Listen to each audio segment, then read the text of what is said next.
Honorable assistance, je vais vous présenter donc les fractures du rachis dorso-lombaire.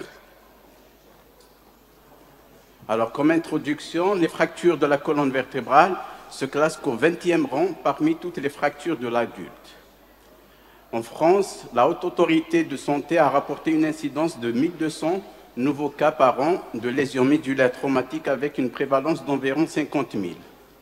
Aux États-Unis, une incidence d'environ 79 000 cas de traumatisme médulaire chaque année.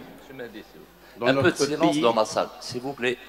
Un peu de silence. Dans notre pays, donc, leur incidence ne cesse d'augmenter vu la fréquence des accidents, surtout routiers, en plus des chutes et les accidents de travail. Alors, les accidents de circulation représentent plus de 32 000, avec donc 1105 cas de décès et 40 000 blessés par an. Alors, les traumatismes du rachis dorso-lombaire représentent un grand problème de santé publique. Des lésions neurologiques peuvent survenir dans 10 à 40% des cas, et plus de 30% des patients peuvent développer des douleurs chroniques à l'origine d'une limitation des activités de la vie quotidienne, empêchant le retour au travail. La capacité de reprendre les activités antérieures ou une vie normale peut être liée à la gravité initiale du traumatisme, à la prise en charge initiale et au traitement entrepris, soit conservateur ou traitement chirurgical. Il existe plusieurs classifications et parmi les classifications connues, c'est la classification de Roy-Camille qui est basée sur l'état du segment vertébral moyen. S'il y a une atteinte de ce segment, on aura donc une lésion instable. Et cette classification comprend trois types: les fractures stables, les fractures instables à risque de déplacement régulier et progressif, et les fractures instables à risque de déplacement soudain et incontrôlable. Deuxième classification, c'est la classification de Magal qui est la plus utilisée. Elle est basée sur le mécanisme lésionnel et cette classification comprend trois types, trois groupes. Donc les lésions en compression pure ou type A, les lésions à distraction type B et les lésions avec rotation ou type C. Alors, sur les lieux de l'accident, il faut savoir évoquer un traumatisme du rachis devant tout accident. Alors, le ramassage et le transport doivent être médicalisés. Sur un blessé conscient, il faut toujours rechercher les signes évocateurs d'une atteinte rachidienne. L'examen neurologique doit être rapide et précoce.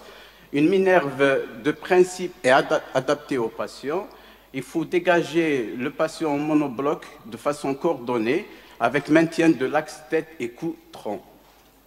Le transport doit être médicalisé, bien sûr, en rectitude avec installation dans un matelas coquille. Sur un blessé inconscient, il faut toujours suspecter un traumatisme du rachis et lorsqu'il y a un risque de vomissement, il faut mobiliser le patient en décubitus latéral, tête tenue en rectitude, en légère extension. Il faut éviter de façon formelle toute flexion antérieure de la tête ou du tronc. À l'arrivée à l'hôpital, donc l'examen clinique doit être complet et possible avec, bien sûr, on commence par l'interrogatoire. Ensuite, l'examen du rachis retrouve donc généralement une douleur spontanée ou provoquée par la palpation ou la percussion des épineuses, un décalage ou une saillie des épineuses, une ecchymose, une déformation localisée, une contracture des muscles paravertébraux. Ensuite, l'examen neurologique doit être soigneux, conduit de façon systématique, bilatérale et comparative et qui sera consigné par écrit pour servir de base de référence évolutive. Il a pour objectif de rechercher une atteinte neurologique, préciser le niveau moteur et sensitif de la lésion et son caractère complet ou incomplet. Le niveau neurologique doit être corrélé au niveau osseux. Alors, l'examen neurologique commence par l'examen de la motricité qui va être coté de 0 à 5 de façon soigneuse, territoire par territoire. Ensuite, l'examen de la sensibilité dans les trois types, donc superficielle, profonde et thermoalgésique. Il est important de noter le niveau entre sensibilité normale et anesthésie qui va permettre de donner le niveau lésionnel. Ensuite, l'examen du périnée doit rechercher la sensibilité périnéale, la tonicité, la contricité du sphincter anal par le toucher rectal. Ensuite, rechercher les troubles génito-sphinctériens au niveau vésical. Donc, on peut rencontrer une rétention ou une incontinence. Et au niveau des organes génitaux, masculin, on peut rencontrer un priapisme. L'examen des réflexes, on commence par les réflexes ostéotendineux, réflexes rotuliens et réflexes achilliens. Les réflexes cutanés, donc réflexes cutanéo-abdominaux et les réflexes crémastériens. Et enfin, donc, les réflexes cutanés plantaires par la recherche du signe de Babinski. Ensuite, il faut estimer donc, le niveau lésionnel en fonction de la hauteur de l'atteinte. Il est possible de déterminer les niveaux d'atteinte médulaire. Il faut savoir qu'en T1 au T6, elle entraîne une atteinte du système autonome sympathique avec hypotension et bradycardie. Et lorsqu'il y a une atteinte au niveau du S1, donc on peut avoir donc, atteinte du système nerveux autonome sphinctérien avec incontinence anale et vésicale. Et enfin, donc, à la fin, donc, il faut classer donc, cette lésion neurologique selon la classification de Frankel qui comprend 5 stades. Donc, Frankel A avec donc, perte complète de la motricité et de la sensibilité. Et enfin, jusqu'au stade E, donc, il n'y a pas d'atteinte neurologique. Il faut savoir que l'atteinte du périnée signe le caractère complet de la lésion.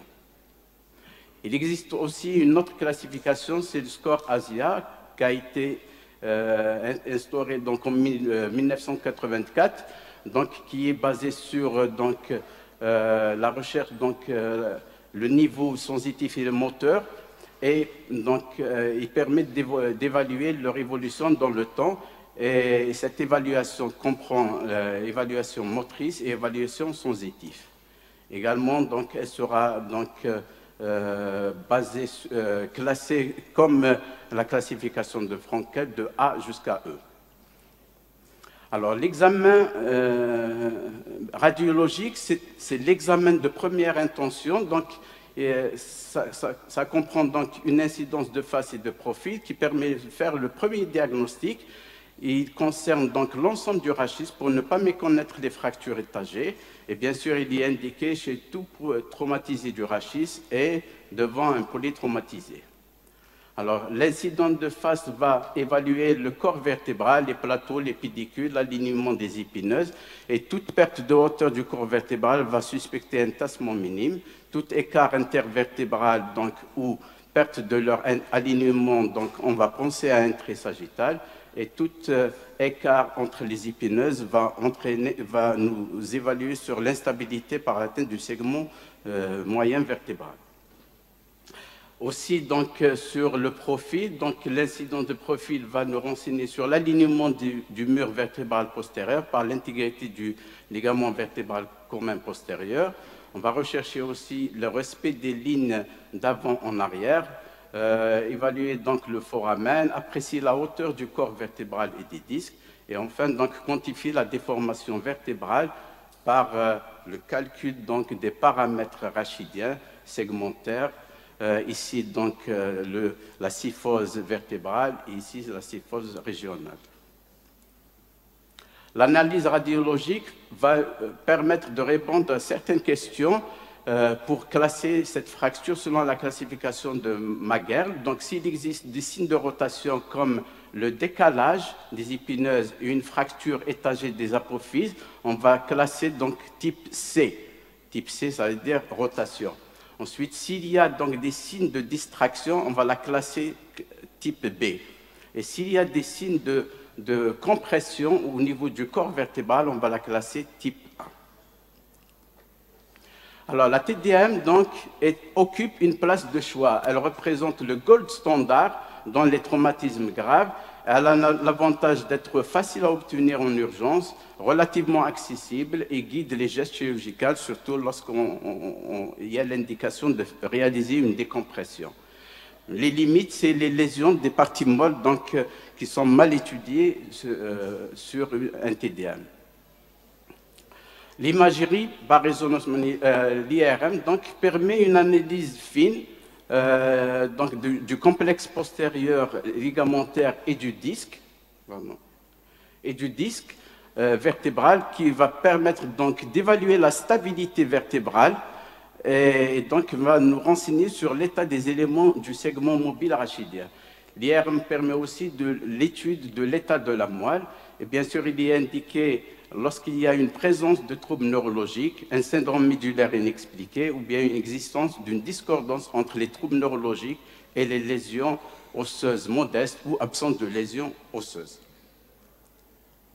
Alors, le traitement, premièrement, on a les méthodes fonctionnelles connues par la méthode de Magnus qui ne comportent ni réduction ni mobilisation de la lésion rachidienne. Premier temps, ça consiste à maintenir le patient en décubitus dorsal avec des traitements ontalgiques. Et secondairement, donc, le malade va entamer une rééducation fonctionnelle.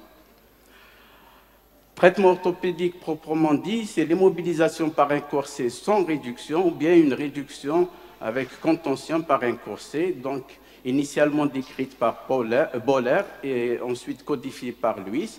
Ça consiste à réduire sur un cadre de Cottrell ou bien par la position ventrale, donc le ventre dans le vide. Et cette immobilisation donc, va durer 3 à 4 mois.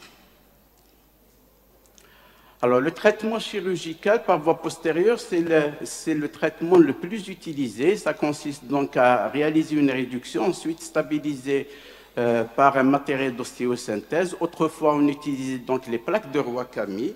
Et actuellement, on a tendance à utiliser donc le matériel de Cottrell-Debussy. Alors, des fois, on est amené à réaliser donc une laminectomie lorsqu'il y a des signes de troubles neurologiques. Donc, laminectomie qui permet donc de décomprimer sur la moelle. Et on a aussi donc les voies antérieures qui est une intervention de deuxième intention lorsqu'il y a qui permet une décompression médulaire par corporectomie, une reconstruction du rachis antérieur. Et cette intervention réalisée en fonction donc, de l'état de compression, donc de destruction du corps vertébral. Donc, elles trouvent leurs indications dans les burst fractures avec une fracture communitive, plus de 50% de perte de hauteur du corps vertébral ou plus de 30% de kyphose segmentaire. Parmi les méthodes les plus récentes, on a la vertébroplastie qui consiste à injecter donc en percutané du ciment au sein d'un corps vertébral fragilisé par le processus pathologique. Il a pour deux buts, donc un but ontalgique et un but de stabilisation. Leur indication initialement a été pour les tumeurs. Ensuite, donc, elle devient une indication privilégiée pour les fractures tassement vertébrales ostéoporotiques et les fractures traumatiques. Alors, bien sûr, elle a ces contre-indications qui sont les troubles neurologiques ou bien une fracture instable avec rupture du mur postérieur et en cas de défendrement du corps vertébral, plus de 75%. La kyphoplastie, qui est une technique dérivée de la vertébroplastie, elle consiste à la mise en place d'un ballonnet qu'on gonfle, puis on injecte du ciment. Elle a l'avantage qu'il y ait moins de fuite du ciment. Actuellement, avec la modernisation, on a des chirurgies mini-invasives avec navigation, c'est-à-dire assistée par ordinateur. C'est une intervention percutanée qui nécessite donc un équipement, un oncillaire spécifique qui permet donc de réaliser cette intervention en percutané avec moins de risque de sepsis et moins de morbidité. Alors, bien que les indications et les techniques soient en constante évolution, l'ostéosynthèse par voie postérieure à ciel ouvert reste la technique la plus utilisée, la plus courante. Et en conclusion, donc même avec un traitement chirurgical, on n'est pas à l'abri d'un retentissement sur la vie quotidienne et active du patient. C'est pour cela que la prévention reste primordiale, la prévention des accidents et par le respect des codes de la route et les mesures de protection des accidents du travail, ainsi que la formation continue des médecins généralistes pour la prise en charge initiale des traumatisés du rachis dorsal-lombaire est primordiale. Et enfin, donc, la formation continue des chirurgiens pour cette pathologie, et ça depuis le cycle résidanat. Et je vous remercie.